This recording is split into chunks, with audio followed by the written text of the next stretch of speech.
A spring day in St Petersburg, and a young woman enters a cafe. Inside, one of Russia's most famous pro-war propagandists is giving a talk to the faithful. She presents him with a bust in his own image, much to the delight of Vladlen Tatarsky. Moments later, this happens.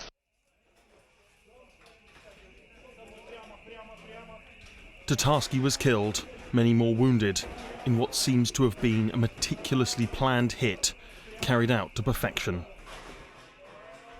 So, who was Vladlen Tatarsky? He may have been a blogger, but he was no journalist.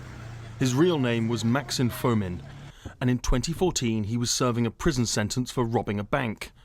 The outbreak of war gave him freedom and a cause. Vladlen Tatarsky is a convicted bank robber turned nationalist blogger who's been embedded with the Russian forces, particularly with the Wagner Mercenary forces in East Ukraine. The climax of his fame or infamy, depending on who you ask about it, last year when he was invited to the Kremlin in September 2022 to an event celebrating the annexation of 4 Ukrainian regions. As he was walking about the Kremlin, he filmed himself and he was saying some really extraordinary things. We will kill everyone, we will defeat everyone, we will rob everyone who deserves to be robbed, and he said everything will be just the way we like it. Soon after the blast, Russian authorities quickly made an arrest. They claimed Darya Trepova was a supporter of jailed opposition leader Alexei Navalny and had admitted her involvement, but claimed someone gave her the statue. Which leads us on to the big question. If she didn't act alone, who was behind the killing of Vladlen Tatarsky? The Russians were quick to accuse Kiev, Kremlin spokesman Dmitry Peskov calling it a terrorist attack and saying they had data pointing to Ukrainian intelligence. But would Tatarsky be high on Ukraine's hit list? He was a hate figure in Ukraine, obviously, but would Ukrainian secret services want to deploy resources, their time and effort, while they have their hands full with war at home? That's a very big if, in my view. It was a point also made by Yevgeny Prigozin, head of the Russian Wagner Mercenary Group and no friend of Ukraine.